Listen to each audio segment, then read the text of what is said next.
지긋지긋한 30대 남자가 냄새나는 자신의 방에 들어서면서 이야기는 시작됩니다. 새로운 가상현실 게임 속에서 무의미한 삶에서 벗어나려 합니다. 비디오 게임 덕분에 다시 젊어진 기분을 느끼고 현실에선 할 수 없는 일들을 할 수 있죠. 실제로는 불가능한 일들을 말이죠. 자신의 캐릭터 이름을 어스어스라고 짓고 자신과 비슷하게 심심한 외모로 만듭니다. 그저 평범하게 말이죠. 하지만 그는 일부러 그렇게 합니다. 남들과 다르게 보이고 싶지 않고 주인공이 되고 싶어 하지 않기 때문입니다. 현실에선 회사원이라 게임할 시간이 부족하다는 게 그의 고민입니다. 어스는 시간 부족으로 인해 다른 게임 유저들에게 피해가 갈까 걱정합니다. 그들과 놀려고 했어요. 그래서 특수 능력을 고를 때 어스는 매우 약한 기술들을 선택하기로 했어요. 열렬한 팬들이 자신에게 별로 신경 쓰지 않기를 바라면서요. 그의 관심을 끌지 않기를 바라면서요. 그의 10가지 기술 중 6개가 약해요. 그는 의수를 선택했지만 포션은 NPC들에게서 싸게 구할 수 있으므로 거의 쓸모없어요.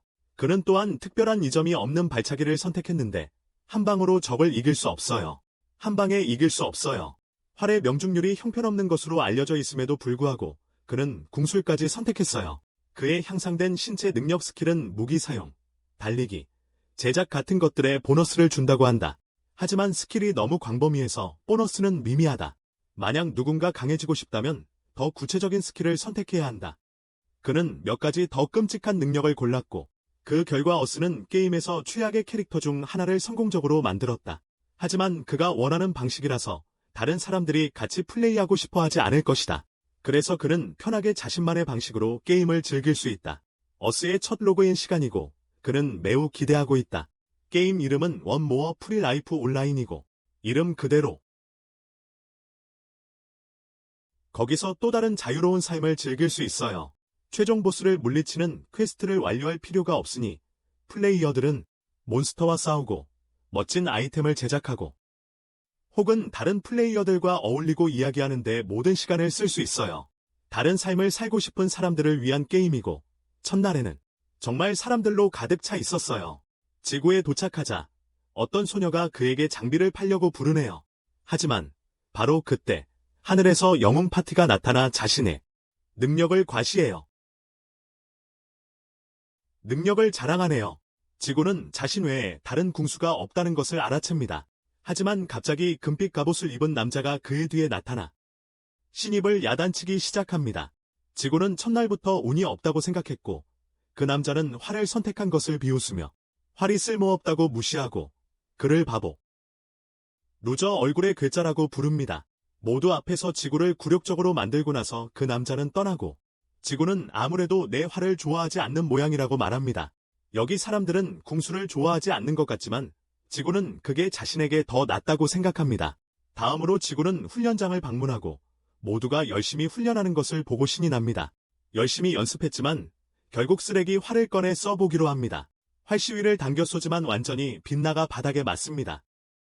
계속해서 시도하지만 관역에 맞히지 못하고 어스는 활이 생각보다 훨씬 더 형편없다는 것을 깨닫습니다. 결국 100발이나 쏜 끝에 간신히 관역을 마치고 5레벨로 승급합니다. 그런 다음 어스는 훨씬 강해진 발차기 기술을 시험해봅니다. 그리고 바람 마법도 사용해보는데 활보다 훨씬 정확하다는 것을 알게 됩니다. 이제 생존에 필요한 최소한의 기술을 갖추었으니 어스는 들판으로 나서지만 새로운 플레이어들로 북적이는 혼란스러운 광경을 보고 대신에 집중하기로 합니다. 약초를 좀 모으고 있어요.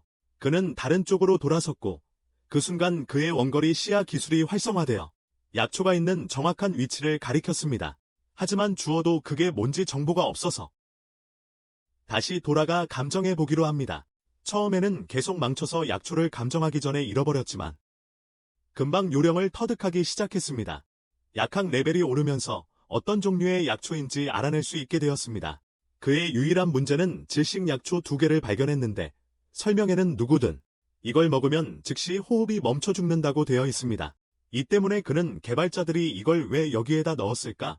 도대체 무슨 생각으로 이런 걸 죽음의 아이템을 첫 번째 지역에다 넣었을까 생각하며 화가 나지만 다행히 사용 전에 감정하는 법을 배웠다는 사실에 안도한다. 다음으로 어스는 초보자 약 제조 세트를 사러 약국에 갔다. 설명서를 주위에 깊게 따라 하자 그는 일반 치유 물약, 가장 기본적인 치유 아이템을 제조하는 데 성공한다. 가장 기본적인 치유 아이템을 제조하는 데 성공한다. 그는 일반 해독제도 만들었고 그 덕분에 그의 약 제조 기술이 7레벨까지 올랐다. 이제 사냥을 할 시간이다. 그는 사냥을 하러 나가 첫 번째 몬스터인 뿔 달린 토끼를 발견한다. 활의 정확도가 떨어지니 첫발이 중요하다는 걸 알고 있었어. 첫발을 빗나가자 토끼가 달려들었고 그는 재빨리 또 화살을 쏘았지. 팔에 상처를 입혔지만 완전히 멈추진 못했어. 하지만 재빠른 발차기로 토끼를 날려보내 결국 죽였고 자신의 식량으로 삼았지. 바로 그때 파란머리 여자아이와 그녀의 친구 둘이 나타났어. 그 친구는 얼스를 보고 미친 듯이 웃고 있었지. 그는 여러 토끼를 사냥했지만 이번처럼 발로 찼을 때 저런 소리를 내는 건 처음 봤다며 웃기다고 말했어. 붉은 머리 광인은 자신을 츠바이라고 소개했고 여자아이의 이름은 밀리였어. 서로 친구가 된 후 곧 헤어지고 나중에 함께 파티하기로 합니다. 그러자 어스는 자신의 수많은 기술들을 사용하여 더 많은 몬스터를 사냥하고 자신이 바람 마법을 사용하여 또 다른 토끼뿔을 물리칩니다. 그러다 자신의 자맹 기술을 떠올리고 그 기술을 사용하면 훨씬 더 정확하고 빠르게 공격할 수 있다는 것을 알게 됩니다. 나중에 어스는 자유시간에 인벤토리에 있는 고기를 요리하지만 더 높은 점수를 받기 위해 완벽하게 만들려고 노력합니다. 그는 여러 가지 방법을 시도한 끝에 스테이크로 7점을 받습니다. 하지만 마을 사람들은 그 향긋한 냄새에 정신이 팔려 모두 그에게 달려듭니다. 어스는 이 기회를 돈을 벌고 요리 실력을 높일 기회로 여겨 사냥할 새로운 활을 직접 만들기 시작합니다. 시중에 활이 없으니까요. 수요와 공급이 없거든요. 그래서 직접 만들어야 하고 어스는 자신도 모르게 부족했던 기술들을 하나씩 익혀갑니다. 점점 실력이 늘고 있는 거죠. 그러다 방금 돈을 대부분 방어구를 사는 데 썼다는 걸 떠올리고 돈을 벌기 위해 생각합니다. 게임 내 자판기를 이용해서 포도맛 회복 포션을 팔아볼까 합니다. 플레이어들이 좋아할지 확인해 보려고요. 그리고 몇 가지 분석을 하면서 몬스터 사냥을 하러 들판으로 나갑니다. 근처에 가장 가까운 늑대를 선택합니다. 어스는 자맹 기술을 사용하고 활로 공격합니다. 그런 다음 사냥감으로 이동하여 발차기와 바람 마법 기술을 연마합니다. 그리고 여러 몬스터를 물리치고 다양한 아이템을 얻고 3가지 공격의 레벨을 높입니다. 하지만 너무 많이 사냥한 나머지 화살이 떨어져서 사냥을 마치기로 합니다. 하루 일과를 마치고 돌아와 보니 마을에는 약을 구걸하는 사람들로 가득 차 있었습니다. 하지만 그는 약물이 NPC들에게서 싸고 쉽게 구할 수 있다는 것을 알고 혼란스러워합니다. 그는 츠바이를 불러 NPC들이 약물이 다 떨어졌다는 것을 알게 되고 이제 모두가 그의 약을 얻으려고 덤빌 거라고 합니다. 나중에 츠바이와 밀리는 그를 도와 인파를 통제하여 그가 더 많은 약을 만드는 데 집중할 수 있도록 합니다. 더 많은 약을 만들 수 있도록 도와줍니다. 하루 장사를 마치고 그는 모두에게 내일 다시 오라고 합니다. 하지만 이전에 불량배들이 와서 츠바이와 싸움을 시작하는데 어스가 줄을 서서 기다리지 않았다는 이유로 그들에게 약을 팔지 않았기 때문입니다. 어스는 그에게 계속 그런 태도를 유지하면 모든 사람의 적이 될 것이라고 경고합니다. 그런 태도를 유지하면 안 된다고 말합니다. 하지만 모 쿠족 남자는 눈치채지 못하고 그에게 결투를 신청합니다. 츠바이가 어스에게 경고했음에도 불구하고 그는 결투를 받아들입니다. 상대방이 거만하다는 점을 이용해 자신의 약점을 공격할 기회를 만들 수 있다고 생각합니다. 그의 약점을 공격할 기회를 얻을 수 있다고 생각합니다. 어스는 재빨리 옆으로 피한 후 근접 공격을 가해 그를 간단히 제압합니다. 관중들은 그를 응원하고 불량배들은 도망치고 어스는 내일 다시 가게를 열겠다고 말한 후 그날 로그아웃합니다. 포션이 사라진 이후로 약 제조는 더 이상 쓸모없는 기술로 여겨지지 않고 게임에서 가장 수요가 많은 기술 중 하나가 되었습니다. 어스는 길드 마스터인 죄이의 초대를 받아들였고 그는 어스를 다른 멤버들에게 소개했습니다. 블루 컬러 길드 말이죠. 그리고 그는 어스를 다른 멤버들에게 소개했습니다. 그중 한 명은 노라라는 여자였는데 근접 전투에 능숙하다고 주장했습니다. 짧은 칼을 사용하는. 다음으로 그는 도끼와 방패를 든 탱커, 레이즈를 만났습니다. 적의 공격을 끌어들이는 역할을 맡고 있었습니다. 마지막으로 어스는 한손 검사인 캐저민을 만났습니다. 모두를 알게 된 후 어스는 자신을 소개하기 시작했지만 모두가 이미 그가 궁수라는 것을 알고 있었습니다. 죄인은 그가 토너먼트에서 우승한 후 플레이어들 사이에서 상당히 유명해졌다고 설명했습니다. 모호크족과의 결투 때문에 소개는 건너뛰었지만 그룹이 전방 멤버가 4명이나 되고 근접 전투가 마법 사용자인데 균형이 맞는지 물었습니다. 하지만 노라는 근접 전투도 여러 가지 기술을 사용할 수 있고 자신도 치유 마법을 사용할 수 있다고 말합니다. 그리고 어스에게 오늘은 희귀한 야생곰을 사냥하러 갈 것이며 그의 지원을 기대하고 있다고 전합니다. 그리고 츠바이까지 사냥 후에는 어스가 요리를 할 것이라고 선언합니다. 하지만 야생곰은 강하고 힘든 상대라 어스는 걱정입니다. 어스는 자신의 시야 기술을 사용하여 그들을 찾아보지만 물이 지어 있는 것만 발견합니다. 결국 혼자 있는 곰을 발견하고 그 곰을 물리칠 작전을 세웁니다. 어스가 뒤에서 곰을 기습 공격하자 곰은 격분하여 그를 향해 돌진합니다. 그때 레이지가 곰의 주위를 돌리고 분노 조절 능력을 발동합니다. 몬스터들은 누구에게 화가 났는지 판단하는데 도움이 되는 숨겨진 수치가 있는데 레이지가 곰의 분노를 자신에게 돌려 다른 이들을 보호할 것입니다. 이로써 어스는 숨은 곳에서 공격할 기회를 얻습니다. 모두 각자의 능력을 사용해 곰을 공격하지만 곰의 힘이 너무 강해서 어스는 그들이 불리한 상황에 처했음을 깨닫습니다. 그래서 그는 38년간의 경험을 믿고 곰을 공격하기로 결정합니다. 가장 약한 부위라고 생각하는 눈 사이를 공격합니다. 하지만 화살이 맞자 곰은 더욱 화가 납니다. 그래서 어스는 15레벨 풍속성 마법으로 익힌 기술을 사용하여 전력을 다합니다. 속도가 빨라지며 곰의 이마를 걷어차버립니다. 그리고 밀리에게 화염창 기술을 사용하라고 신호를 보내고 마침내 곰을 처치합니다. 그러자 츠바이가 위험성을 제대로 평가하지 않고 사냥에 데려간 것에 대해 멤버들에게 사과합니다. 하지만 어스는 괜찮다고 말하고 점심을 먹으러 가자고 합니다. 그는 배가 고프니까요? 그들을 대접하는 거야. 그는 그들에게 늑대 케밥을 만들어주는데 모두들 좋아하는 것 같아서 츠바이가 이제부터 어스가 요리사를 맡는 게 어떻겠냐고 제안해. 하지만 어스는 별로 달가워하지 않아. 그러고는 혼자 사냥을 나가지만 거대한 바위 개미를 만나게 되는데 그 개미는 다른 개미들을 부르는 능력이 있었고 그 능력을 이용해서 다른 개미들을 불러들이고 어스는 결국 피해를 반사하는 능력 때문에 엄청난 피해를 입어 죽은 벌칙으로 마을로 돌아오게 돼. 하지만 바로 그때 모든 플레이어들은 게임 업데이트 메시지를 받게 되는데 그 내용은 앞으로 임무 수행 시 요정들의 도움을 받게 된다는 거야. 새로운 무기와 기술도 얻게 될 거예요. 어스는 벌칙에서 풀려나 대장장이 이를 배우게 되고 바위 개미의 머리를 꿰뚫을 수 있는 화살촉을 만들어냅니다. 그는 두 종류의 철을 사용하여 나무 화살과 함께 사용하면 7레벨의 공격력을 가진 철 화살촉을 만듭니다. 또한 공격력 8레벨의 무거운 뭉툭한 화살촉도 만들었습니다. 그는 신발에도 가시를 달아 업그레이드하고 날카로운 칼날이 달린 얼음 스케이트도 만들었습니다. 어스의 궁술 레벨이 30에 도달했으므로 이제 전문화하고 싶어서 어스가 사용해 온 사거리와 위력이 같은 사냥용 활을 선택합니다. 그런 다음 X자 모양의 독특한 활을 만드는데 이 활은 그의 공격을 강화시킬 것입니다. 괴물들에 대항해서 다음 날 어스는 사냥에서 새 활을 시험해봅니다. 마침내 바위 개미를 발견하고 공격을 시작합니다. 치명적인 피해를 입히는 화살을 한 발 쏘고 아이템을 하나도 쓰지 않고 철촉 화살을 쏘아 순식간에 죽입니다.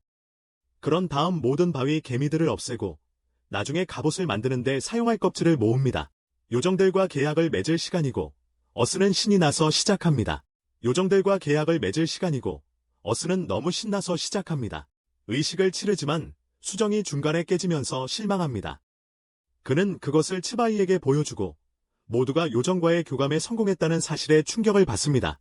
각자의 요정들과 교감을 맺었다는 것을 알게 됩니다. 하지만 밀리는 후반부가 남았고 수정이 사라진 게 아니니 아직 기회가 있다고 그를 안심시킵니다. 그리고 수정이 사라지지 않았습니다. 다른 멤버들을 놀라게 한 것은 모든 요정들이 어스에게 호감을 보이며 그에게 달라붙어 있다는 것입니다. 그들은 분노하며 그의 리즈를 이용해 요정들을 꼬셨다며 그를 요정 사냥꾼이라고 부릅니다. 요정들이 그에게 유난히 친절하지만 그는 수정이 깨졌으니 계약을 맺을 수 없다고 한 요정에게 말합니다. 자신의 수정이 깨졌기 때문에 그녀와 계약을 맺을 수 없다고 말합니다. 그때 어스는 자신의 실력이 향상된 것을 알고 첫 번째 던전에 들어가기로 합니다. 던전으로 그는 동굴의 어둠 속을 걸으며 어릴 적 이런 곳을 탐험하며 즐거워했던 기억을 떠올립니다. 게임 덕분에 이런 경험을 다시 할 수 있다는 사실에 즐거워하며 하지만 이젠 더욱 스릴 넘칩니다. 하지만 지금은 훨씬 더 짜릿합니다. 갑자기 더 어두운 곳에서 어스는 거대한 거미를 만납니다. 그는 그 생물에게 화살을 쏘고 여러 번의 바람 마법 공격을 퍼붓지만 거미는 최소한의 피해만 입습니다. 그래서 그는 높이뛰기 기술을 사용하여 공격하려 하지만 실수로 머리를 부딪힙니다. 동굴 천장에. 하지만 그는 금세 회복하고 노프로 거미를 잡아서 발차기 한 방으로 쓰러뜨립니다. 머리가 욱신거리긴 하지만 승리를 자축합니다. 그때 몇몇 어둠의 요정들이 나타나고 어스는 그들이 자신을 따라오라는 것을 깨닫습니다. 그래서 어스는 요정들을 따라갑니다. 중력 중심 안정화라는 새로운 능력을 사용하여 넘어지지 않고 길을 이동합니다. 잠시 후 그는 마침내 요정들이 자신을 데려오려던 곳에 도착했음을 깨닫습니다. 요정들이 한 곳에 모여 돌 하나를 가리키고 있었기 때문입니다. 그러자 지구가 움직이자 비밀문이 나타나고 그 뒤에 상자가 있었습니다. 그는 상자 안에서 고대의 반지를 발견했습니다. 용도는 몰랐지만 지구는 반지를 가지기로 했습니다. 그는 요정들에게 물건을 찾는데 도움을 준 것에 대해 감사했습니다. 바로 그때 그는 게임 알림을 받았는데 요정 업데이트의 후반부가 드디어 공개될 것이라고 알렸습니다. 그러자 지구는 도시로 향했고 게임에서는 이번 이벤트 후반부의 이름이 요정과의 전투라고 알렸습니다. 전투와 PVP 대결에 참여한 후 요정들은 진화하여 새로운 모습을 취할 수 있습니다. 게임에서는 플레이어들이 서로 다른 사람들과 대결할 때만 이런 일이 발생한다고 강조합니다. 다른 플레이어들과 친해질 수 있는 좋은 기회를 제공합니다. 게다가 PVP 상위 16명은 토너먼트에 초대되며 우승자에게는 특별한 상품이 주어집니다. 또 다른 업데이트로는 플레이어의 게임 플레이 스타일을 바탕으로 받는 칭호와 칭찬이 있습니다. 게임은 또한 요정을 얻지 못한 어스 같은 플레이어들은 특별 PVP를 통해 계약 수정고를 복구할 수 있으며 성공을 보장할 뿐만 아니라 희귀 요정을 얻을 확률도 높아진다고 알립니다. 게임에서는 앞으로 요정들이 자아를 갖게 된다고 명시합니다. 그들의 행동 변화를 가져왔습니다. 발표 후 모든 플레이어들은 많은 변화들을 소화해야 했기에 소식에 대해 논의하기 시작했습니다. 변화들을 소화해야 했습니다. 어스는 플레이어들이 변화에 대해 흥분하고 있음을 알아챘지만 PVP를 하지 않는 장인들을 플레이어들이 괴롭힐까봐 두려워했습니다. 플레이어들이 PVP를 하지 않는 장인들을 괴롭히기 시작할까봐 걱정했습니다. 그래서 그는 블랙을 찾아가기로 결심하지만 블랙이 그에게 길드 전체가 누군가와 싸움을 시작하면 서로에게 알리기로 결정했다고 말하자 안도했습니다. 길드 전체가 서로 싸움이 붙으면 서로에게 알리기로 했다는 말에 안도했습니다. 그 말에 안도했습니다. 그러고는 새로 발견된 도시 넥시아에 대해 어스에게 말해주는데 그곳에는 모든 하드코어 전투가들이 모여 전략을 논의하고 싸우고 있습니다. 넥시아라는 곳인데 거기에는 모든 하드코어 전투가들이 모여 전략을 논의하고 싸움을 벌이고 있습니다. 첫 번째, 그래서 어스는 싸울 상대를 찾으려 하지만 곧바로 그의 칭호 때문에 주목을 받게 됩니다. 칭호 때문에 주목을 받게 됩니다.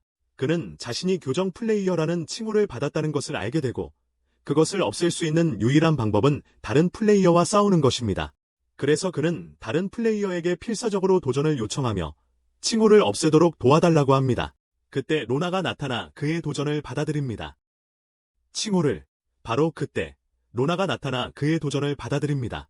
그녀는 자신도 그의 길드원이며 어스가 특별한 발차기 기술을 가지고 있고 자신은 무술을 사용하기 때문에 그를 만나고 싶어 했다고 밝힙니다. 그를 만나고 싶어 했다고 밝힙니다. 하지만 요정들이 지구를 좋아해서 로나의 요정은 그들이 싸우는 것을 허락하지 않아요. 다른 플레이어들의 요정들도 마찬가지고요. 다른 모든 플레이어의 요정들도 마찬가지입니다. 이후 지구가 여러 마차 식사를 요리하는 장면이 나오는데 로나의 전화를 받습니다. 하지만 로나는 지구가 자신이 부탁하려던 일을 알고 있었다는 사실에 놀랍니다. 그녀가 부탁하려던 일을 알고 있다는 사실에 놀라죠. 그러자 지구는 서버 절반이 자신에게 같은 부탁을 한다며 소리치며 울부짖습니다. 같은 부탁을 하고 있다고요. 회상 장면에서 그는 다른 플레이어를 도와 요정을 위해 마차 음식을 만들어 주었는데 그 소문이 퍼져서 이제 끝없는 주문이 밀려들고 있습니다. 그래서 로나는 결국 그를 돕게 되고 다른 장인들이 그의 부담을 덜어주기 위해 물건을 팔기 시작합니다. 요정 음식. 그러자 로나는 새 마을로 가서 둘러보자고 제안합니다. 그들이 도착하자 거대한 인파가 모여있는 것을 보고 모두가 두 플레이어 간의 싸움을 지켜보고 있었습니다. 하지만 플레이어 중 한 명의 늑대 요정이 어스에게 이상하게 보였습니다. 싸움이 시작되자 불평이 많고 거만한 플레이어는 명백히 졌습니다. 하지만 주로 그의 늑대가 그의 말을 듣지 않았기 때문입니다. 로나는 어스에게 그의 이상한 행동에 대해 묻습니다. 그래서 어스는 그 이유가 그 플레이어가 노예 요정을 사용하고 늑대를 학대했기 때문일 수 있다고 말합니다. 그래서 늑대가 그의 말을 듣지 않았고 그는 거의 다시 늑대를 때릴 뻔했지만 참았습니다. 지구 말로는 요정들이 너무 많이 다치면 힘을 얻어서 주인을 죽일 수 있다고 해요. 그러면 요정의 수정을 가져가고 플레이어는 요정 없이 남게 되죠. 요정 없이. 다음 날 거만했던 플레이어가 지구를 찾아와 요정을 거칠게 대한 것에 대해 죄책감을 느껴요. 자기 요정을 혹독하게 대한 것에 대해. 그래서 요정 플레이어라는 칭호를 가진 지구에게 조언을 구하죠. 그러자 지구는 요정에게 친절하고 다정하게 대해야 한다고 말해요. 그리고 싸움이나 모험에도 함께 참여시키고 같이 식사도 하면서 요정의 마음을 되찾을 수 있을 거라고 말이죠. 그래서 부탁으로 지구는 맛있는 음식을 준비해서 그 남자에게 대접합니다. 그러고는 자신의 늑대에게 먹이고 늑대가 맛있게 먹자 감동합니다. 그리고 떠나면서 지구의 도움에 감사를 표합니다. 바로 그때 실버라는 늙어 보이는 플레이어가 나타나 지구에게 사람 없는 곳으로 따라오라고 합니다. 잠시 이야기를 나누자는 것이었습니다. 실버는 지구에게 글래드라는 사람을 만난 적이 있는지 묻지만 지구는 그런 이름을 기억하지 못합니다. 전혀 기억나지 않았습니다. 그래서 실버는 글래드에 대해 경고합니다. 요정 플레이어 타이틀을 가진 사람들을 노리고 있으니 지구도 다음 표적이 될 수 있다는 것입니다. 그러니까 지구도 다음 표적이 될 수 있다는 것이죠. 실버는 글래드가 자신의 길드원이었지만 제정신을 잃고 요정과 계약을 맺지 못했어요. 그래서 어스는 자신만 요정과 계약을 맺지 못한 게 아니라는 걸 깨달아요. 요정과 바로 그때 완벽한 인간형 요정인 빛의 발키리가 나타납니다. 실버는 계속 말하며 어스에게 글래드가 마지막 업데이트 후 계약을 맺었지만 그의 요정은 어둠의 여우라서 사람들에게 결투를 신청하고 다닌다고 말해요. 다니고 있다고. 실버는 글래드가 여전히 분하고 모든 사람들이 자신을 얕잡아 본다고 생각하는 것을 걱정해요. 본다고 생각해서 마지막 토너먼트에 나타나서 모든 것을 쏟아 부을 거라고 생각해요. 그의 힘과 요정, 대지는 그에게 걱정 말라고 하고 그를 보내지만 그는 여전히 한쪽 이야기만을 믿기를 거부한다. 쪽 이야기만을. 하지만 그는 여전히 조심할 것이므로 대지는 사냥으로 시간을 보내기로 한다. 게임 서비스 약관에 따르면 누군가가 사냥 중일 때 그들을 공격하는 것은 금지되어 있다. 사냥 중일 때 그는 여러 개의 화살로 거대한 곰을 공격하고 마침내 신발 밑에 쇠붙이로 곰을 쏘아 죽인다. 그리고 야생곰을 완전히 죽인다. 대지가 새로 배운 활 기술이 사냥에 정말 도움이 되었다. 그런 다음 대지는 발차기 기술을 업그레이드하고 그날 그의 첫 번째 임무는 넥시아 광산에서 광석을 캐는데 이걸로 가벼운 금속과 강철을 만들 수 있습니다. 폭발성 광석을 거의 터뜨릴 뻔했지만 가방에 안전하게 넣어두는데 성공합니다. 만약 폭발했다면 모두 그 자리에서 죽었을 겁니다. 그 후 그는 밤새도록 채취한 광석으로 무기를 만듭니다. 결국 금속 벨트에 뾰족한 가시가 달린 뒤틀린 단검 화살을 만드는데 이것은 채찍처럼 사용하여 몬스터를 공격할 수 있습니다. 그 후 하루 종일 폭발성 광석을 가지고 실험을 하다가 마침내 두 종류의 기름을 만들어내고 적절한 것을 찾아 강화된 기름이라고 이름 붙입니다. 그는 기름을 사용하여 야생곰들에게 심각한 피해를 입힌 후 즉시 화살로 공격하여 3마리를 모두 죽입니다. 그런 다음 그는 바람 마법과 사냥 활 모두 50레벨에 도달했다는 업데이트를 받습니다. 이제 그는 이들을 에올리안 더스트 사냥 활로 함께 사용할 수 있습니다. 그것은 무기의 마법 속성을 추가할 수 있는 속성 무기입니다. 그는 업데이트를 수락하고 테스트해본 결과 정확하게 쏠 수 있고 속도도 증가했음을 알게 됩니다. 게임에서 토너먼트의 최종 참가자를 발표할 때 어스가 마을로 돌아왔지만 스웨인은 어스에게 자신의 길드에서 누구도 진출하지 못했다고 의심한다고 말합니다. 놀랍게도 실버와 글래드가 목록의 상단에 있었고 어스는 기뻐합니다. 그들의 치열한 전투를 보세요. 모든 플레이어들이 최고 플레이어들의 대결을 보기 위해 경기장에 모였습니다. 어스는 원거리 시야를 사용하여 자신과 비슷한 칭호를 가진 많은 플레이어들이 있다는 것을 알게 됩니다. 바로 그때 가장 기다려온 경기 시간입니다. 실버와 글래드가 서로 맞서고 있는데 글래드는 평소처럼 거만하게 실버에게 항복하라고 말합니다. 하지만 둘 다 고집이 세서 경기가 시작됩니다. 하지만 둘 다 포기하지 않고 경기가 시작됩니다. 하지만 글래드는 실버의 공격을 여러 번 본 적이 있어서 재빨리 피합니다. 여러 번 그의 수를 봐왔기 때문입니다.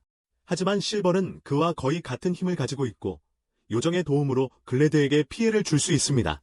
글래드에게 피해를 입힐 수 있습니다. 하지만 요정들이 싸울 때 글래드의 요정이 이기고 진화하여 완전한 인간 요정이 됩니다. 하지만 그녀는 더 이상 글래드와 함께 있기를 거부합니다. 그녀는 이 토너먼트의 목적이 지배자로서의 자격을 갖춘 선수를 찾는 것이었지만 글래드에게는 그런 자질이 분명히 부족하고 그의 요정의 말을 듣고 조금도 기뻐하지 않는다고 설명합니다. 그녀는 이제 여왕 요정이 되었고 마치 AI가 아닌 실제 사람처럼 말합니다. 그녀는 이제 여왕 요정이 되었고 마치 실제 사람처럼 말하고 있습니다. AI가 아니고요. 하지만 글래드는 그녀의 결정을 받아들이지 않고 다시 싸움을 걸어옵니다. 그녀는 동의하지만 그에게 추가 보상이나 새로운 요정을 주지 않는다는 조건으로 싸움이 시작되자마자 요정 여왕은 여러 번 공격을 퍼붓고 심지어 감전시키기까지 합니다. 그리고 마지막 공격으로 그를 무력하고 지치게 만듭니다. 그는 무력하고 기진맥진한 상태로 남겨집니다. 그녀는 체력이 1밖에 남지 않은 그를 그의 당혹감에 잠기게 내버려둡니다. 바로 그때 실버가 나타나고 그녀는 그에게 맡깁니다. 그는 글래드에게 다가가 요정 여왕에게 글래드를 더 빨리 돕지 못한 것에 대해 사과합니다. 그녀는 그 후 어스를 포함한 3명의 요정 플레이어를 소환하지만 2명에게만 소녀들은 싸우지 않기로 한 대가로 요정들을 받았습니다. 하지만 지구의 보상은 그가 그녀와 싸우게 될 거라고 말할 때 더 큰 벌이 됩니다. 그녀와 싸우게 될 거라고. 요정은 그가 요정 없이 내내 행사에 있었으니 지구가 더 나은 보상을 받도록 싸우는 게 좋겠다고 말합니다. 결과에 상관없이 그녀는 자신의 힘의 일부를 기부할 것입니다. 지구는 도전을 받아들이고 경기장의 모든 사람들이 싸움을 간절히 기다립니다. 그는 물건을 정리하고 이기는 가장 좋은 방법을 계획하며 전투를 준비합니다. 이기는 이전 싸움에서 알 수 있듯이 쉽지 않을 것입니다. 요정 여왕은 고폭발 마법 같은 매우 강력한 마법을 자유자재로 다룹니다. 그는 이미 그녀의 싸움 방식을 본 적이 있기 때문에 약간 유리합니다. 그리고 그녀는 아마도 전에 궁수와 싸워본 적이 없을 겁니다.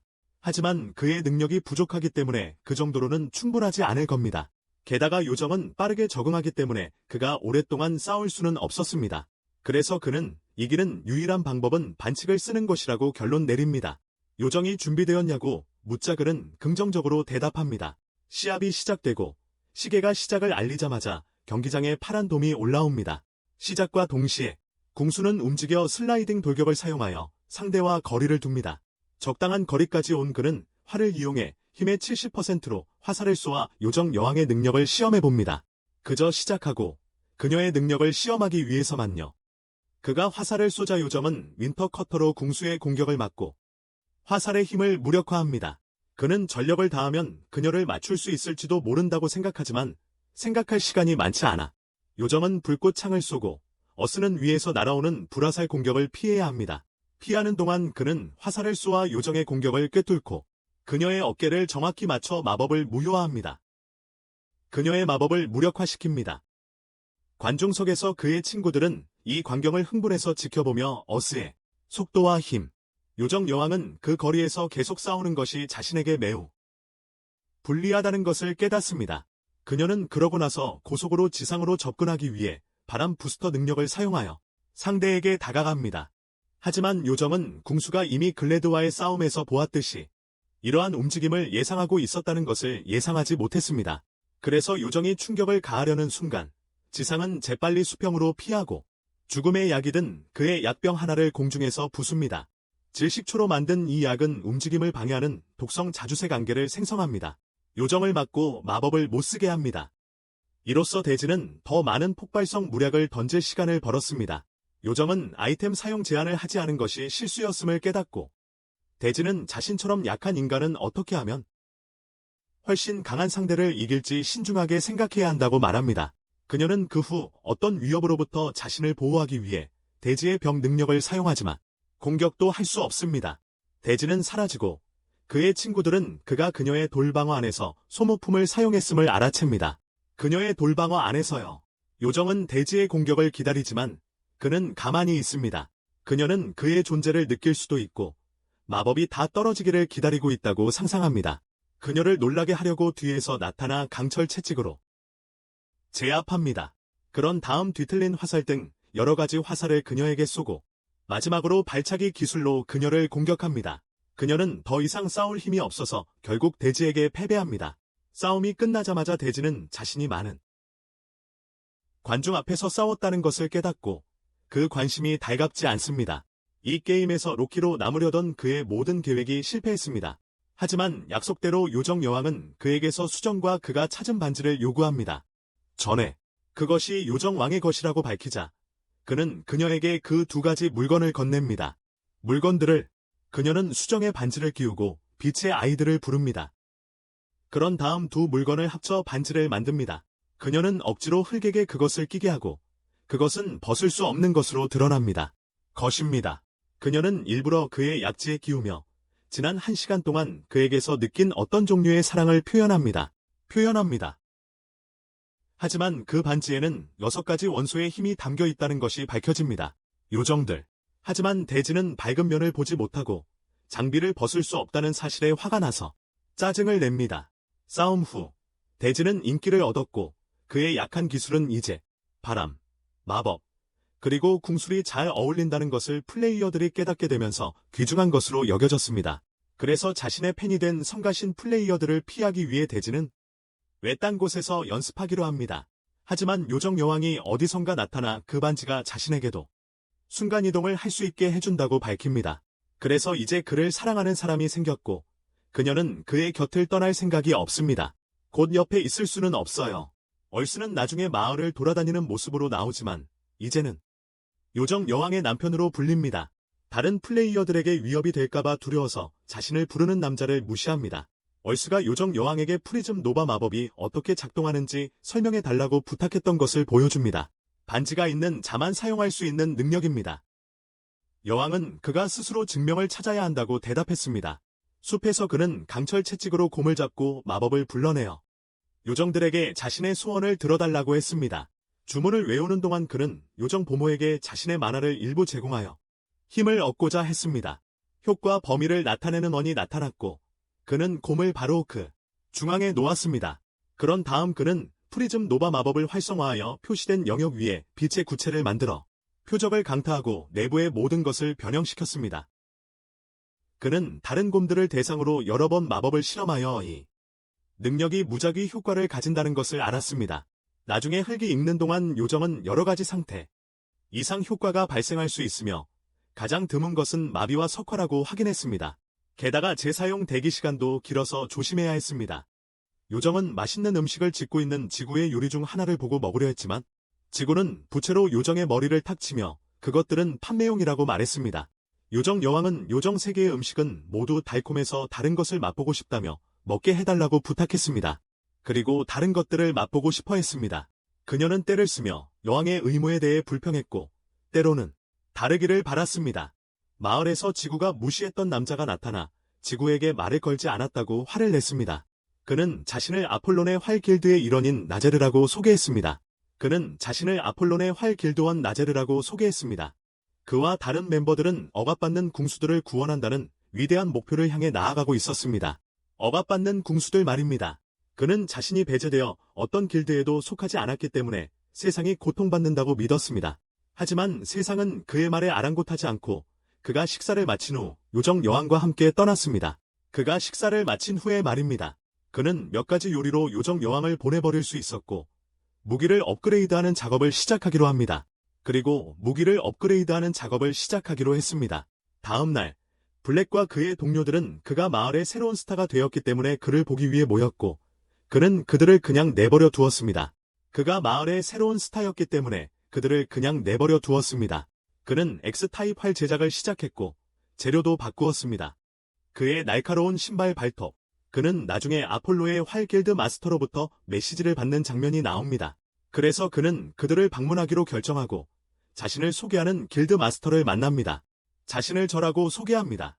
그녀는 나제르의 행동에 대해 사과하면서 그가 어스의 이름을 이용해 다른 멤버들을 모집했기 때문에 처벌받았다고 밝힙니다. 하지만 어스는 걱정하지 말라고 하고 자신의 길드 초대를 받아들이는 데에도 이의를 제기하지 않습니다. 모두 궁수들이기 때문입니다. 그가 떠나면서 그는 그 전투가 게임 속 모든 사람들에게 엄청난 영향을 미쳤다는 것을 깨닫습니다. 그저 로키가 되고 싶었을 뿐인데 말입니다. 어떤 남자가 지구에 대해 이야기하고 자신이 그들이 주의해야 할 플레이어라고 말하는 장면이 나옵니다. 계속 지켜봐야 할 거라고요. 이후 지구가 스웨이와 밀리와 만나는 장면이 나오는데 그들은 지구에게 게임에 새로운 업데이트가 있다고 알려줍니다. 다른 플레이어를 마비시킬 수 있는 업데이트인데 플레이어의 팔에 25% 이상의 피해를 입으면 발동됩니다. 바로 그때 게임이 무작위로 생성되는 던전을 열 것이라는 새로운 업데이트가 발표됩니다. 그리고 플레이어들은 10층에 도달하여 살아남을 시간이 1시간뿐입니다. 하지만 실패하면 즉시 사망합니다. 그래서 지구는 공간이 부족할 테니 방어막을 강화해야 한다는 것을 깨닫습니다. 던전을 돌아다니며 공격을 피해요. 그는 나중에 다양한 몬스터들을 상대로 연습하는 모습이 보이고 그는 특히 작은 방패의 방패 기술을 전문으로 하며 이는 활을 사용하는 것을 더 쉽게 만들어줍니다. 그는 다시 며칠 동안 독특한 활과 무기를 만들고 비밀, 변신 능력이 있는 가벼운 금속 방패를 발명합니다. 이 방패의 특수 기능은 그가 팔이 부러지고 움직일 수 없게 되더라도 불리하지 않게 해줍니다. 맞아서 팔이 부러지고 움직일 수 없게 되더라도 그의 방패는 좀 더 오랫동안 작동하고 화살을 쏠 수 있습니다. 새로운 업데이트 설치 후 어스는 던전에 들어갈 준비를 마치고 거대한 인파와 무략을 파는 상인들을 봅니다. 하지만 그는 저렴한 버전의 파워레인저들에게 방해를 받고 그들은 지구에게 한 명이 부족하니 함께하자고 요청합니다. 그래서 지구는 자신의 선택지를 평가하고 결국 나쁘지 않은 생각이라고 생각합니다. 던전에서 지원을 받는 것이 비록 그들의 역할극에 이상하게 짜증이 나지만 그는 여전히 그들과 함께합니다. 들어가자마자 지구는 그들에게 멈추고 자신을 따라오라고 말합니다. 15개 함정을 감지했는데 그중 4개는 즉사 함정이었기 때문입니다. 그래서 그들은 그의 뒤를 따라가며 짧은 시간 안에 지구를 영입한 네들을 칭찬합니다. 그는 현명하고 좋은 이유로 요정 여왕의 남편이기 때문입니다. 하지만 지구는 여전히 다른 플레이어들이 자신에 대해 이야기하는 것이 마음에 들지 않습니다. 그러고는 가짜 파워레인저들에게 앞장서게 한 뒤 그들은 발끝으로 살금살금 걸어가다가 무기를 든 좀비 해골 무리와 마주칩니다. 그들은 시간을 낭비하지 않고 바로 돌격하여 해골들을 순식간에 없애버리고 지구인들을 감탄시킵니다. 그래서 그는 함정을 해제하겠다고 말하지만 그들은 이미 18분이나 낭비해서 2층으로 이어지는 계단을 찾았습니다. 도착하자마자 다시 해골들을 만나지만 핑크는 자신이 처리할 수 있다고 말하고 주문을 사용하여 공격합니다. 하지만 이 해골들은 이전 것들과 달리 흰색이고 주문이 통하지 않습니다. 다릅니다. 그래서 어스는 자신이 가진 바람의 먼지 화살이 효과적이기에 블루와 핑크에게 마법으로 자신을 돕도록 지시하고 그들을 제압합니다. 그들의 약점을 공략하는 바람의 먼지 화살을 사용해서 마무리 짓습니다. 이미 40분이나 시간을 낭비했으니 어스는 10층 대신 5층을 목표로 하자고 제안하고 모두 동의합니다. 하지만 10층 대신 5층으로 목표를 바꾸고 모두 동의합니다. 하지만 갑자기 다른 플레이어들의 도움 요청이 들리고 어스가 말리지만 그들은 문을 박차고 들어갑니다. 어스가 만류했지만 그들은 문을 박차고 안으로 들어갑니다. 안으로 들어가자 문이 그들을 가두고 어스는 퀘스트를 완료하기 전에는 나갈 수 없다는 것을 깨닫습니다. 퀘스트를 완료해야만 나갈 수 있습니다. 주변을 둘러보니 여러 해골들에게 둘러싸여 있지만 어스는 그들의 위협을 분석하고 심각한 위험은 아니라고 판단합니다. 자신이 가진 능력으로 해결할 수 있다고 판단합니다. 화살들. 그들은 각자의 힘을 사용해 서로 돕고 승리합니다. 하지만 그중 한 명이 계속해서 상자를 열려고 하자 어스가 조심하라고 합니다. 조심하라고. 하지만 그는 듣지 않고 어스는 모두 떠난 후에 열어보라고 제안합니다. 모든 파워레인저들이 그를 따라가고 어스는 두 번째 함정이 탐욕으로 인해 죽음에 이르게 하는 함정이라고 밝힙니다. 하지만 어스는 도둑 기술 레벨이 30을 훨씬 넘었기에 그 함정을 알아챌 수 있었습니다. 기술. 그 후 어스는 며칠 동안 무기를 만들어 함정을 해제하는데 도움이 될 무기를 만듭니다. 함정을 재빨리 피하고 층을 이동합니다. 그때 그는 요정 여왕을 만나고 그녀를 보고 기뻐하지 않습니다. 그녀는 어스에게 새로운 모험가들에게 계약 수정을 나눠주고 있다고 말합니다. 하지만 그녀가 키스하려고 다가오자 그는 즉시 그녀를 때립니다. 나중에 어스가 무기를 만들고 난 후 그녀가 돌아오는 것을 보지만 그녀는 여러 사람들과 싸우느라 지쳐 보입니다. 그래서 그녀는 개인적인 질문에서 벗어나기 위해 그들을 따돌립니다. 그녀는 심지어 어스가 서명할 결혼 계약서까지 준비했지만 그는 다시 한번 거절합니다. 다시. 하지만 그는 그녀를 진정시키기 위해 고기만두를 먹이고 그녀는 그의 무릎에 기대어 잠듭니다. 좋은 남편이 되어줘서 고맙다고 말해요. 우리 요정 여왕님은 착각의 여왕인가 봅니다. 얼스가 기절 공격을 받아 마비되는 것을 봅니다. 그 후 플래시백이 나오는데 며칠 전 얼스는 혼자서 던전에 들어가 자물쇠 따기와 함정 해제 기술을 연마했습니다. 며칠간의 연습 끝에 얼스는 도둑 기술 레벨을 50까지 올리고 자비로운 도둑으로 업데이트했습니다. 이제 몬스터에게서도 훔칠 수 있습니다. 몬스터로부터 얼스와 블랙 레인저가 마침내 만나 잘 협력하는 모습을 보여주며 다른 레인저들에게 깊은 인상을 남겼습니다. 혼자서 던전의 속임수를 파악한 어스는 9층에 도달하는 시간을 획기적으로 단축했습니다. 몬스터들이 빛에 이끌린다는 것을 알아채고 불필요한 전투를 피했고 5분 남짓한 시간에 기름등을 들고 다녔습니다. 그는 9층의 리치들을 공략해서 어디까지 갈 수 있을지 확인하기로 합니다. 그리고 리치들이 다른 몬스터들을 소환할 수 있다는 것을 알고 혼자서는 상대할 수 없기에 조심스럽게 피해 다닙니다. 그러다 10층 계단으로 향하는 입구를 발견하지만 사방에서 위험을 감지합니다.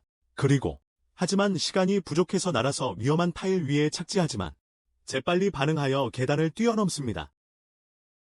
던전이 자신을 내쫓지 않았다는 것을 깨닫고 2초 남은 시간에 타이머가 멈추고 그는 스스로 치유할 시간을 얻습니다. 어스는 자신만이 그곳까지 도달했다고 생각했지만 끝없는 계단에서 누군가 자신에게 말하는 것을 듣고 놀랍니다. 어스는 그를 볼 수 없지만 그의 목소리를 들을 수 있고 그 목소리는 자신을 제국의 기사 안드레라고 소개합니다. 그는 어스를 칭찬하며 어떤 플레이어도 혼자서 이 수준에 도달할 수 있다고는 생각하지 못했다고 말하고 그의 이야기를 귀에 깊게 들어야 더 많은 것을 알 수 있을 것이라고 지시합니다. 이 미궁 지하 감옥에 대해서 그는 자신의 군대를 이끌고 이 지하 감옥의 진실을 밝히고 봉인하려 했다고 밝힙니다. 하지만 그의 모든 동료들은 죽었고 그만 남았습니다. 하지만 마지막 방에 도착했을 때 거기에는 아무것도 없었습니다. 숨쉴 공기조차도 없었고 헛수고로 죽어 이 지하 감옥의 수호자가 되었습니다. 그래서 어스는 그에게 무엇을 원하는지 묻고 안드레는 계단 밑에서 자신을 발견하면 자신을 죽여달라고 말합니다. 바로 그때 계단이 모두 사라지고 그는 아래로 떨어집니다. 일어나 보니 그는 싸울 준비를 한 해골 모습의 안드레와 마주하고 있습니다. 그가 일어나자마자 그는 싸울 준비가 된 해골 모습의 안드레를 마주보고 있다. 정면으로. 하지만 지구는 쉽게 포기할 상대가 아니었고 자신을 준비합니다. 하지만 안드레는 공격이 빠르고 지구는 약간 부상을 입습니다. 그래서 지구는 자신의 무력을 사용하여 안드레를 불꽃으로 둘러싸고 그에게 활로 공격할 기회를 만듭니다. 이로 인해 안드레는 여러 부상을 입지만 그는 팔을 부러뜨리는 기술로 지구를 공격하고 지구에게 포기하라고 말합니다. 하지만 지구는 그의 공격을 재빨리 피하고 자신의 비밀활, 무적이 아닌 활을 사용하여 그에게 돌진합니다. 하지만 안드레는 지구가 너무 많이 움직이는 것에 격분하여 방패 추격자를 사용하여 도망쳐서 번개 공격으로 지구를 공격해. 그리고 이렇게 지구는 이런 상황에 처하게 된 거야. 하지만 안드레가 마지막 공격을 날리기 전에 지구는 도망치며 그에게 인간의 흔들리지 않는 의지를 이야기해. 굳건한 의지 말이야. 그래서 안드레는 그에게 의지를 보여주라고 도전하고 지구는 삼각슛을 사용해 환영을 만들고 나서 대각선 발차기를 사용하고 자신의 강철 채찍을 꺼내 안드레의 검을 피해 프리즘 노바를 사용할 시간을 벌어 그에게 프리즘 노바를 사용하지. 그리고 주변의 요정들에게 소원을 빌어 도와달라고 외치고 안드레를 무찌르고 엘더 프리즘 노바를 발동시켜 완전히 에워싸. 마법사 안드레. 연기가 가라앉자 지구는 그의 주문이 통했기를 간절히 바랍니다. 하지만 안드레는 아직 살아있습니다. 그때 요정 여왕이 나타나 자신의 힘으로 안드레의 몸을 얼리고 사라집니다. 지구에게는 안드레에게 여러 가지 화살을 쏘아댈 기회가 생깁니다. 그리고는 폭발물을 던지는데 그 충격으로 안드레의 가면이 벗겨지고 본래 모습으로 돌아갑니다.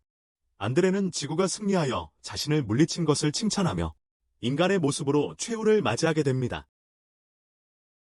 자신의 인간의 모습으로 죽음을 맞이하게 됩니다. 그는 지구에게 신이 실제한다고 말합니다. 동료들이 그를 구하러 온 것만큼이나 큰 행운이었기에 그를 구하러 왔다고 말입니다. 작별 선물로 그는 자신의 검을 지구에게 주고 떠납니다. 게임은 긴급 공지를 합니다. 비밀 보스 중 한 명을 물리침으로써 지구는 새로운 무기를 획득했습니다. 기사의 검으로 공격력이 높습니다. 점수도 높고요. 이는 안드레가 그중 하나였기 때문에 다른 비밀 보스들이 있다는 것을 의미합니다. 그중 하나였으니까요. 이후 지구가 수리 불가능한 무기들과 작별 인사하는 모습이 나옵니다. 방패는 수리했지만 여전히 자신의 무기를 사기 위한 돈이 필요합니다. 무기들. 하지만 안드레한테 받은 검이 기뻐서 이제 혼자 싸우는 걸 쉴 수 있대. 혼자 싸우는 건 이제 그만.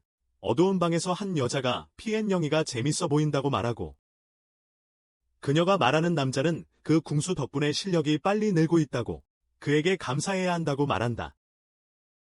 그 여자는 PN1 이비가 심심하다고 불평해서 문제라고 말한다. 지루하다고. 남자는 장난스럽게 웃으며 여자에게 산책을 허락한다. 나중에 큐이와 길드원들이 밖에서 기다리는 지구를 보게 된다. 다른 마법사를 위한 던전. 태도가 안 좋은 엄청 못생긴 금발 여자가 나타나고 꾸이가 그녀를 엘리자라고 소개한다.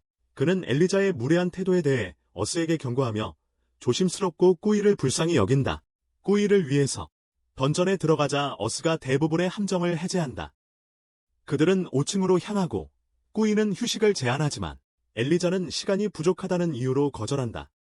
바로 그때 어스는 리치를 포함한 12마리의 몬스터가 접근하고 있다고 경고하고 모두 제자리에 선다.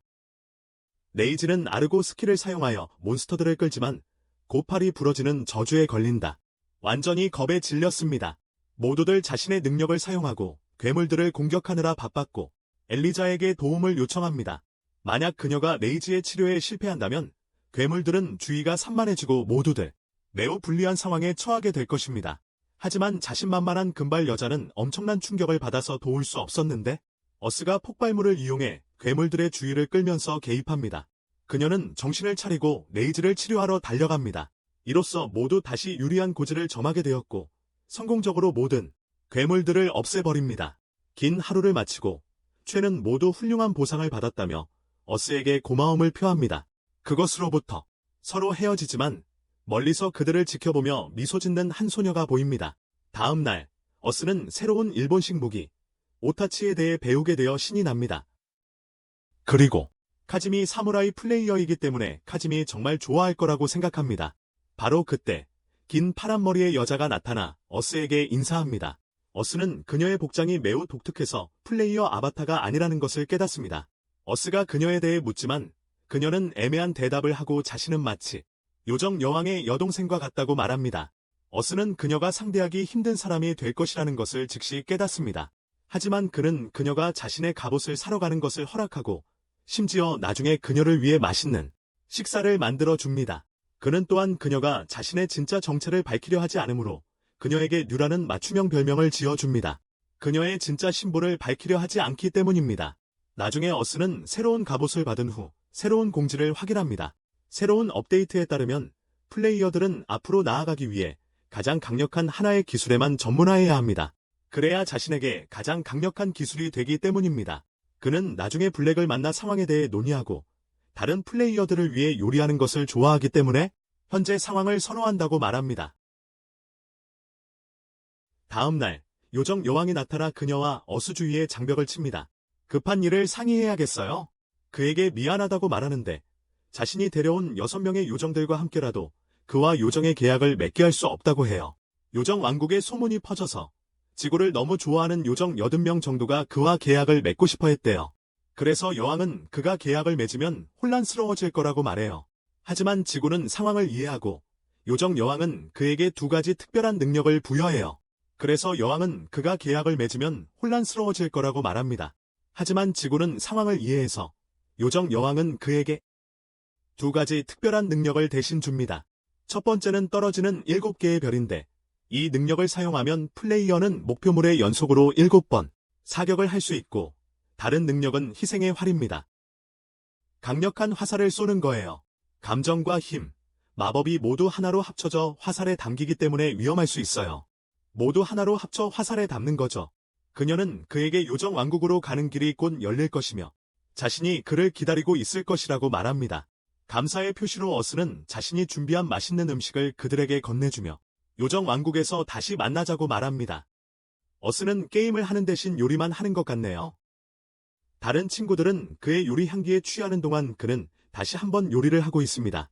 그의 요리 향기에 취하고 있죠.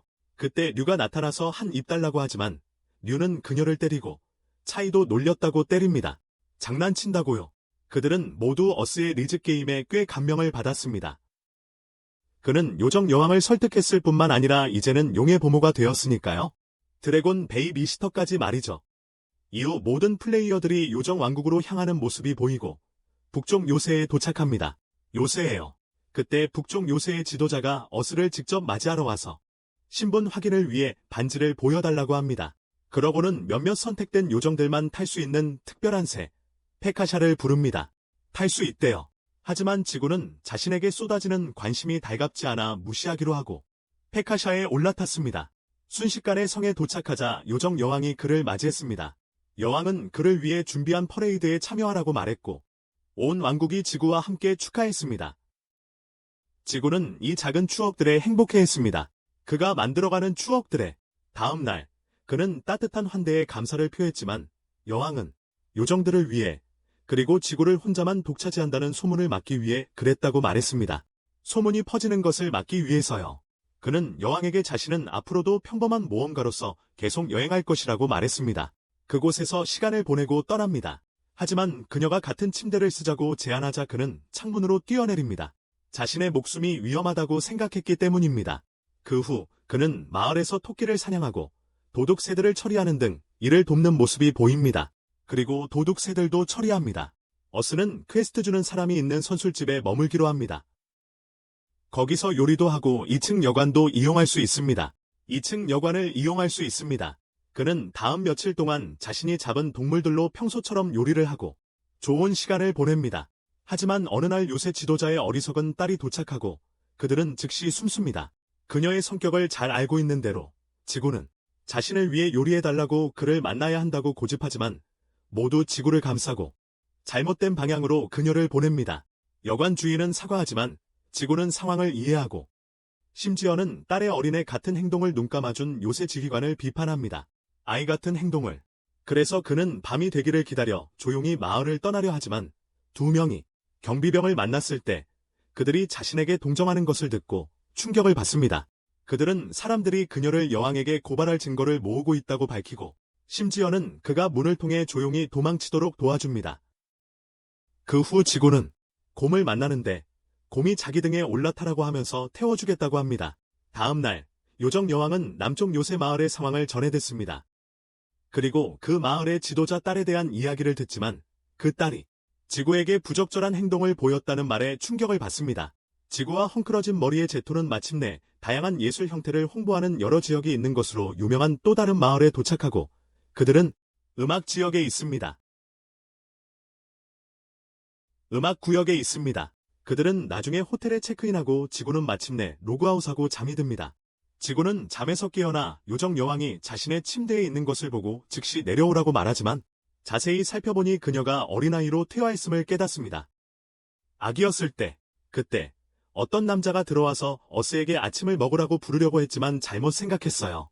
두 사람에 대해서 그리고 어스의 도움 요청을 듣고 제톤도 나타났어요. 하지만 두 사람은 드래고니안을 보고 깜짝 놀랐어요. 그때 여왕의 여동생이 어스에게 너무 집착해서 미쳤다고 머리를 때렸어요. 그래서 요새 지도자의 딸에게 그를 위해 복수했어요. 그때 카렌 펠리르라는 여자가 들어왔고 제톤은 그녀의 이름 때문에 그녀가 귀족 출신임을 알아챘어요. 그녀는 딸이 실종되었고 나쁜 일이 생겼을까봐 걱정된다고 말했어요. 그녀는 자기 딸이 실종되었고 무슨 나쁜 일이 생긴 게 아닌가 걱정된다고 말했어요. 그녀는 자기 딸에게 나쁜 일이 생긴 게 아닌가 걱정된다고 말했어요.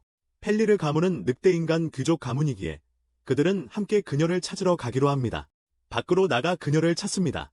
그들은 그녀가 특정 방향으로 걸어가는 것을 봤다고 말한 경비병의 정보를 따라가고 있습니다.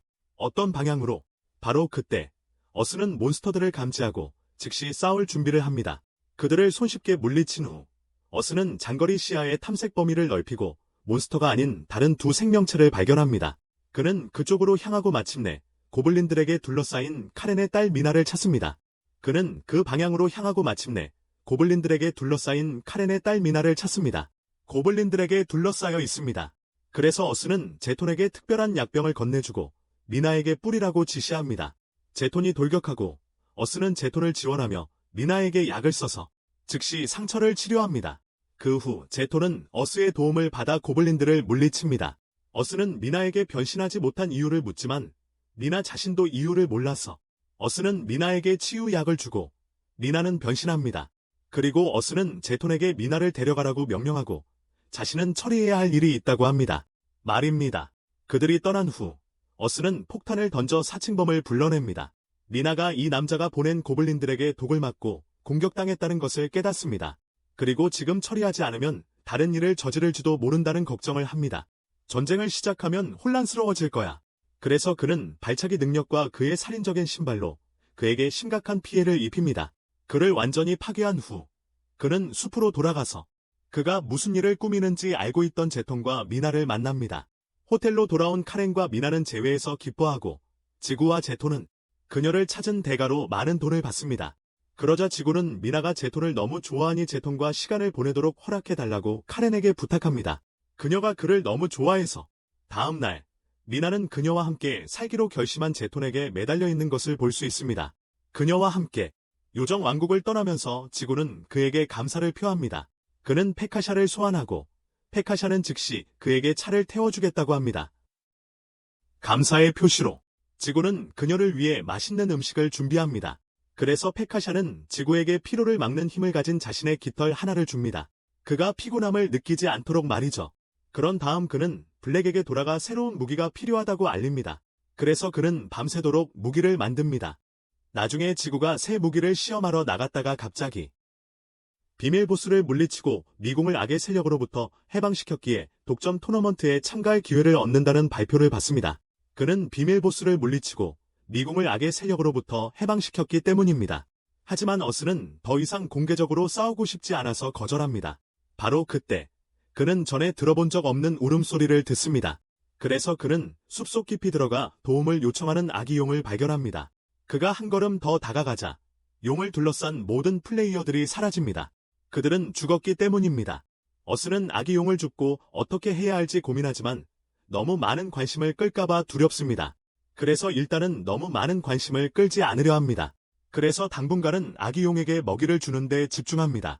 처음에는 고기 한 조각을 주었지만 어스는 그것만으로는 충분하지 않다는 것을 깨닫습니다. 그래서 그는 더 많은 사냥을 하고 용을 위한 잔치를 준비합니다. 하지만 그는 얼마나 배가 고플지 몰랐습니다. 지구가 혼란스러워하자 그는 요정 여왕에게 조언을 구합니다. 우선 그녀는 지구가 야생 붉은색 아기 용을 키우고 있는 것을 보고 충격을 받습니다. 그녀는 그 후 용들은 너무 강력해서 그들의 왕국 경계 내에 머물러야 한다고 밝힙니다. 그들의 왕국 안에 그녀의 여동생처럼 자신의 힘을 조절할 수 있는 용들도 있지만 야생 용들은 너무 강력해서 억제할 수 없기 때문에 그걸 포기했습니다. 억제될 수 없기 때문에. 그리고 붉은 용은 아기가 왕족에 속하고 아마도 납치되었다는 것을 암시합니다. 아마도 납치당했을 것입니다. 바로 그때 요정이 나타나 여왕에게 2마리의 붉은 용이 다가온다고 경고하지만 이유를 알게 되자 중간에 멈춥니다. 모두 당황하지만 어스는 자신이 용들과 이야기할 수 있다는 것을 압니다. 2마리의 용이 도착하자 어스가 자신의 아이를 납치했다고 비난하지만 어스는 그들에게 모든 진실을 말합니다. 그래서 용들은 어스가 자발적으로 아이를 돌려주면 믿기로 합니다. 어스가 아기 용을 어미 용의 발 위에 놓자 어미 용은 아이의 기억을 보고 어스에게 의심한 것을 사과합니다. 그리고 아이를 돌봐준 것에 대한 보답으로 무엇을 원하는지 묻습니다. 그래서 그는 용들이 요정 왕국이 이 일에 끼어들지 못하게 하고 싶어 했어요. 왜냐하면 그들은 잘못이 없으니까요. 그리고 이 모든 상황에 대해 침묵을 지켜주길 바랐어요. 그래서 더 이상 주목을 받지 않도록 말이죠. 그래서 그들은 동의하고 용들의 왕국으로 돌아갔습니다. 이번에는 요정 여왕이 자신의 요정 왕국의 여왕으로서 어스에게 감사를 표했습니다. 5살짜리 여자아이가 짝사랑하는 사람에게 말하는 것처럼이 아니라요. 그래서 그는 그녀를 자랑스러워했고 그녀가 일어난 일에 대해 침묵을 지킬 것이라고 말했을 때 안도했습니다. 그리고 나서요. 그녀는 어스가 마을까지 편안하게 갈 수 있도록 페카샤를 불렀습니다. 어스는 요정 왕국의 동쪽 마을에 도착했고 알게 된 사실에 화가 났습니다. 거기서 할 일이 거의 없다는 것을 알게 됩니다. 그래서 여관과 식당 주인인 그 여자가 그에게 일을 해보라고 제안합니다. 언젠가. 그래서 지구는 그 일을 맡기로 결정하고 사람들을 기다리는 일도 하게 됩니다. 그들을 위해 요리하는 것. 그 여자는 그에게 하루치 돈을 주고 어스는 여관에서 잠이 듭니다. 어딘가에서는 게임 개발자들이 계속 진행하기로 한 결정에 동의하는 모습을 볼 수 있습니다. 그들이 주인공이기 때문에 요정 여왕과 류 모두 성격에 큰 변화를 보였고 어스는 그 변화에 중요한 역할을 했습니다. 그렇게 만들고 있어요.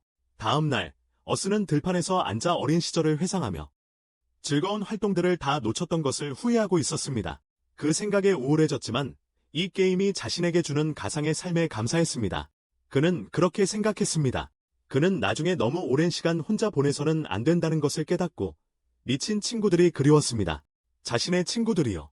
그 후 그는 여왕과 만나는데 그 자리에는 자신을 바람을 조종할 수 있고 심지어 인간으로 변신할 수도 있는 야생 녹색용이라고 소개하는 남자가 있었습니다. 인간으로 변신할 수 있다고 했습니다. 그는 지구에게 사실 왕국의 젊은 여인인 아기용이 잘 먹지 않는다고 알립니다. 하지만 지구는 자신과 함께 있을 때 상당히 많이 먹었기 때문에 믿기 어려워합니다. 그래서 그는 두 사람을 위해 식사를 준비하기로 결정하고 그 남자는 그의 요리에 미칩니다. 자신의 요리에 홀딱 반합니다. 그래서 그는 지구에게 그 스테이크를 더 만들어 왕국으로 가져갈 수 있게 해달라고 간청합니다. 젊은 여인을 위해 용의 왕국으로 그가 떠난 후 지구는 다시 한번 성의 창문으로 뛰어내려 바지를 제대로 입지 못하는 여왕으로부터 도망칩니다. 그러자 우리는 젊은 용 여인이 지구가 만들었던 수백 개의 스테이크를 다 먹는 것을 봅니다. 그녀를 위해 준비했어요. 야생 녹색용은 어스의 요리에 감동하여 몇 번이나 따라 해보려고 했지만 완전히 실패했어요. 여러 번 시도했지만 끔찍하게 실패했죠. 심지어 어스에게 요리를 배우러 가는 것을 허락받을까 생각하지만 용이라는 자신의 이미지 때문에 걱정하고 있어요. 자신이 용이라는 이미지 때문에 걱정하고 있네요. 나무에서 그를 지켜보는 또 다른 녹색용이 보이는데 그는 격분한 것 같아요. 녹색용은 노인으로 변신해요. 한편 어스는 로그인해서 요정 여왕과 껴안고 자고 있는 옆에서 깨어나요. 그래서 화가 나서 그녀를 꾸중해요. 하지만 평소처럼 귀여운 척하지만 어스에게는 전혀 효과가 없어요. 그러고는 마을을 산책하지만 사람들이 자신에게 경례하는 것을 보고 기분이 좋지 않습니다. 그때 전에 봤던 노인이 나타나 자신을 이미르라고 소개합니다. 하지만 어스는 그와 말하기를 거부하고 자신의 정체성에 대해 거짓말을 합니다. 하지만 이미르는 끈질기게 어스를 상대하기 위해 요정 여왕을 데리고 옵니다. 하지만 어스는 드래곤과 싸우는 것을 그만두고 로그아웃하기 위해 여관을 찾습니다. 다음 날 다시 로그인했을 때 그는 요정 여왕이 자신을 묶었다는 이유로 체포 영장을 발부한 것을 봅니다. 그래서 우리는 처음으로 화가 나고 분노하는 어스를 봅니다. 그는 요정 여왕의 집으로 가서 문을 부숩니다. 그는 그녀에게 다가가서 격분하며 그녀가 억지로 끼운 반지를 빼라고 말합니다. 그러고는 억지로 끼운 반지를 빼라고 강하게 말합니다. 그런 다음 그는 집리를 향해 돌아서서 원한다면 싸울 수 있다고 말하지만 용들에게 휘둘리거나 그들을 위해 요리하지는 않을 것이라고 말합니다. 마침내 지구가 자신이 요리사가 아니라 모험가라는 것을 깨달은 것 같습니다. 그래서 두 사람은 싸움을 벌입니다. 하지만 짐리는 용의 모습을 한 지구에게 너무 강하고 그의 공격은 짐리에게는 바늘만 한 크기입니다. 그래서 짐리는 시간을 낭비하지 않고 지구에게 죽음의 춤을 추게 해주겠다며 한 번의 공격으로 그를 날려버립니다. 하지만 지구는 포기하지 않고 쌍둥이 송곳니 화살을 사용하여 뚫을 수 없기에 유미르의 비늘을 산산조각 냅니다. 대부분의 공격이 그 튼튼한 용의 갑옷에 상처조차 내지 못할 것을 받아들이며 지구는 피하려고 뛰어오릅니다. 단단한 갑옷을 가진 용이 그는 한 방만 맞아도 큰일 날 것을 알고 있습니다. 유미르가 날아올라 그를 쳐박으면서 이것은 현실이 됩니다. 지구는 질식초를 사용하는 것을 고려하지만 바람이 자신에게 되돌아온다면 자신도 제거될 수 있기에 제거합니다. 그에게도 해가 될 수 있기 때문입니다. 그는 꿰뚫고 있으니 두 개의 화살로 그 생물의 비늘을 산산조각 내기로 합니다. 꿰뚫고 있으니까요. 하지만 그 공격도 통하지 않아요. 이미르는 용의 비늘은 부서지지 않는다고 말하며 또 다른 공격을 시도합니다. 공격을 얼스는 재빨리 방패를 들어 막지만 간신히 공격을 막고 날아갑니다. 날아가면서 그의 눈앞에서 방패가 산산조각 나자 용은 웃습니다. 이미르는 방패가 마지막 충성심을 보이며 주인을 지키기 위해 스스로 희생했다고 말합니다. 충성심을. 얼스는 방패가 자신을 지켜준 모든 전투들을 떠올리며 이제 없다는 사실을 믿을 수 없습니다. 믿을 수 없습니다. 그는 그것을 지미르가 자신의 파트너 중 한 명을 제거한 것으로 봅니다. 그는 이것을 일어서서 싸울 동기로 삼습니다. 용은 그가 여전히 일어서서 싸울 수 있다는 사실에 놀랍니다. 어스는 자신에게 치유 무력을 붓고 새롭게 된 확신으로 다음 공격을 계획합니다. 지미르도 진지해지기로 결정하고 화염 폭발을 준비합니다. 어스는 재빨리 점프하여 지옥 광산유 몇 개를 용의 입에 쏟아붓는 것으로 반격합니다. 그의 입에 폭발로 인해 상당한 피해를 입어 체력이 급격히 줄어듭니다. 착지 후에도 살아있다는 사실에 어스는 놀랍니다. 그는 자신의 공격에 멍해진 용을 발견하고 칠성낙하참을 사용합니다. 칠성낙하참을 시전합니다. 각 화살은 용의 신체 부위를 명중하며 행성을 테마로 한 폭발이 일어납니다. 인미르가 포효하며 그 공격을 감행한 것을 후회하게 될 것이라고 말하자 어스는 용이 그 공격에서 살아남은 것에 약간 충격을 받습니다. 그 공격을 후회하게 될 것이라고 플레이어에게 경고하는 포효를 합니다. 그 생물은 풍압 공격을 가하여 주변 지형 일부를 날려버립니다. 어스는 바람 부스트를 사용하여 거대한 바위 뒤에 숨고 은신술을 사용하여 자신의 존재를 감춥니다. 그는 이 싸움에서 승리하려면 두 번째 기술을 사용하는 것밖에 방법이 없다는 것을 알고 있습니다. 여왕이 그에게 내린 것이었다. 그 남자는 약간 망설였는데 오랫동안 갖고 있던 활을 잃게 될 것이기 때문이었다. 오랫동안 가지고 있던 활이었다. 하지만 그는 결심을 하고 자신의 생명력과 마법, 그리고 감정을 활에 담았다. 활에. 그러자 강력한 화살이 만들어졌다. 인미르는 그가 살아있는 것을 보고 놀랐고 대지가 그에게 이 공격으로 용이 불멸의 존재가 아님을 깨닫게 될 것이라고 경고했다. 용이 불멸의 존재가 아님을 깨닫게 될 것이라고. 용은 그 화살을 쏘면 대지도 멸망할 것이라고 말했다. 그 남자는 그 사실을 알고 있었다. 공격의 이름이 희생의 활이었기 때문이다. 요미르는 바람 장벽을 치지만 화살은 장벽을 뚫고 그의 몸에 깔끔한 구멍을 냅니다. 얼스는 사라지는 무기의 모든 것을 감사합니다. 그는 그 공격을 받고도 용이 살아남았다는 것을 믿을 수 없습니다. 그는 여러 개의 지옥 지뢰유를 폭파시킵니다. 장면은 회사 회의실로 바뀌고 임원들은 얼스의 용과의 전투에 대한 또 다른 회의를 합니다. 요미르는 능력치 면에서 가장 약한 용이었지만 그의 늙은 나이가 영향을 미쳤습니다.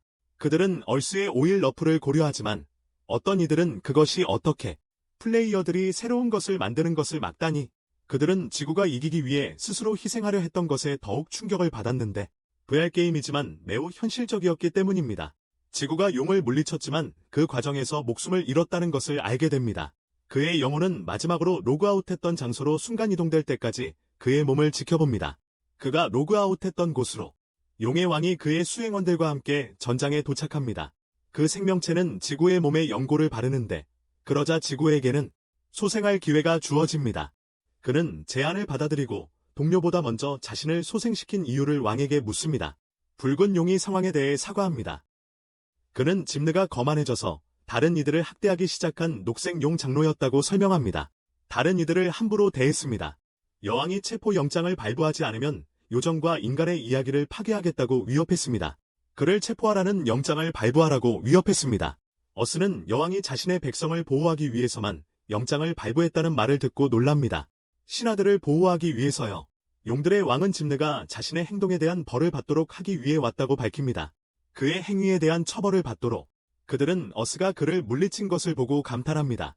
국왕은 플레이어가 짐을 이기지 않았더라면 자신이 직접 이미르를 갈기갈기 찢었을 것이라고 지구에게 확신시킵니다. 플레이어가 그를 이기지 않았다면 말이죠. 붉은 용은 그에게 공주를 위해 해준 요리에 대한 보상을 몇 가지 선물합니다. 공주를 위해서요. 몇몇 선물은 이미르 사건에 대한 사과의 표시입니다. 시스템은 지구의 아이템과 용의 비늘 경갑 세트, 80만 광채, 그리고 수수께끼의 활을 보여줍니다. 빛나고 수수께끼의 활이 있습니다. 지구는 갑옷을 입어보고 얼마나 더 민첩해졌는지 믿을 수 없습니다. 그는 활도 꺼내보지만 능력치는 볼 수 없습니다. 용왕은 그 활이 자신이 전투에서 상대한 요정의 것이라고 밝힙니다. 그것은 조건을 충족하는 자만 인식하는 이상한 무기입니다. 지구는 지금 장착할 수 없지만 붉은 용은 언젠가 그 무기가 자신에게 마음을 열어줄 것이라고 희망합니다. 그 무기가 그의 마음을 열어줄 것이라고 바랍니다. 국왕은 자신의 딸을 위해 지구의 신뢰를 얻어야 한다는 것을 알고 있습니다. 딸을 위해서 용들이 떠나자마자 지구는 기진맥진하여 쓰러집니다. 그는 피카사를 불러 마을로 돌아가는 차를 얻고 옷에 맞춰 새 망토를 산 뒤 여왕의 궁전으로 향합니다. 옷에 맞추는 새 망토를 사고 나서 여왕의 궁전으로 갑니다. 그는 지구가 얼마나 화를 냈는지 본 후 여왕이 충격에 빠졌다는 것을 알게 됩니다. 지구가 분노한 것을 보고 그는 여왕을 아련하는데 여왕은 그를 보자 활기가 넘칩니다. 여왕은 사과하지만 어스는 용왕께서 이미 그녀가 백성을 보호하기 위해 그랬다는 것을 알려주셨으니 괜찮다고 말합니다. 플레이어는 자신의 유치한 행동을 후회하지만 여왕은 이 사건이 그와의 관계에서 부적절했던 몇몇 행동들을 깨닫게 해주었다고 말합니다. 는 것을 사과의 표시로 그는 무엇이든 원하는 것을 들어주겠다고 합니다. 어스는 여왕에게 자신에게 준 반지의 힘을 봉인해달라고 간청합니다. 그는 특별 대우를 원하지 않고 로키로 남고 싶어 합니다. 여왕은 그의 결정을 존중하고 반지의 힘을 봉인합니다. 언젠가 다시 만날 거라고 약속하지만 지금은 인간 세상으로 돌아가야 해. 인간 세상으로 돌아갑니다. 요정 세상에 작별 인사를 하고 떠납니다. 그리고 이렇게 애니메이션이 끝이 납니다. 재밌게 보셨다면 좋아요 버튼 눌러주시고 알림 설정과 함께 구독도 해주세요. 그래야 제 다시 보기 영상들을 놓치지 않으실 거예요. 다음에 또 만나요. 안녕.